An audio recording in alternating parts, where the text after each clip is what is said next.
এতিয়া আমি চামাগুৰি চাৰ্কল অফিচৰ চাৰ্কল এৰিয়াৰ আমি বুৰবান্ধা আৰু 2 নং 3 নং 4 নং বগামুখৰ গাঁও বিলাকক পৰিদৰ্শন কৰি আছো।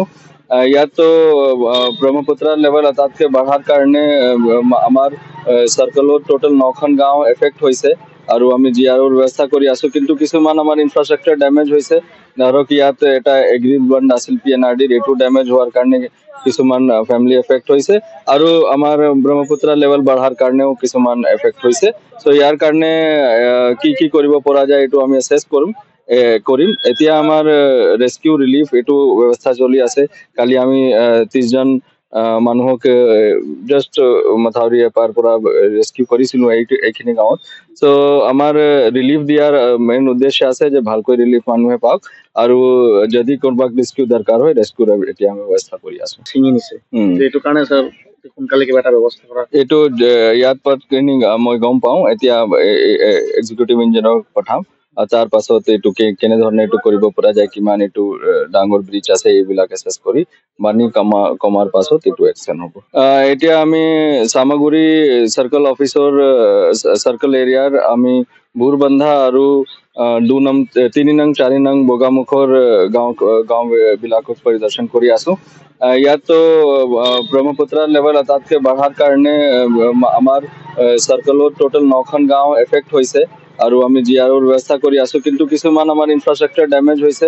ধৰক ইয়াত এটা এগ্ৰিড বণ্ড আছিল PNRD, এইটো ডেমেজ হোৱাৰ কাৰণে কিছুমান ফেমিলি এফেক্ট হৈছে আৰু আমাৰ ব্ৰহ্মপুত্ৰৰ লেভেল বঢ়াৰ কাৰণেও কিছুমান এফেক্ট হৈছে। চ' ইয়াৰ কাৰণে কি কৰিব পৰা যায় এইটো আমি এছেছ কৰিম।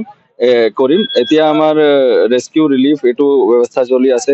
কালি আমি 30জন মানুহক জাষ্ট মাথাউৰি এপাৰ পৰা ৰেস্কিউ কৰিছিলো এইখিনি গাঁৱত।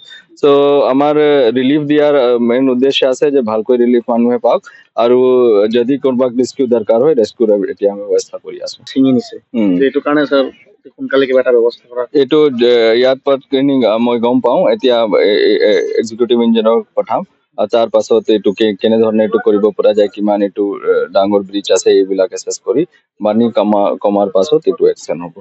এতিয়া আমি চামাগুৰি চাৰ্কল অফিচৰ চাৰ্কল এৰিয়াৰ আমি বুৰবান্ধা আৰু 2 নং 3 নং 4 নং বগামুখৰ গাঁও বিলাকক পৰিদৰ্শন কৰি আছো।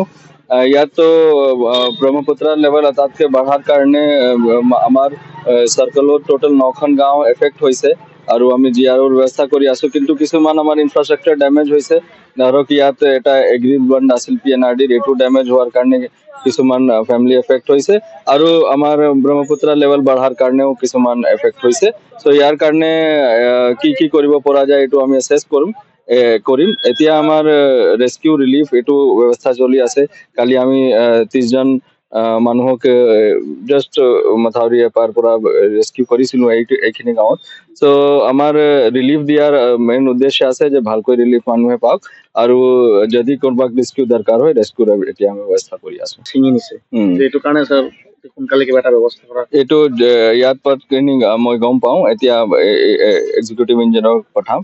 তাৰ পাছত এইটো কেনেধৰণে এইটো কৰিব পৰা যায়, কিমান এইটো ডাঙৰ ব্ৰিজ আছে এইবিলাক এছেছ কৰি পানী কমাৰ পাছত এইটো একশ্যন হ'ব।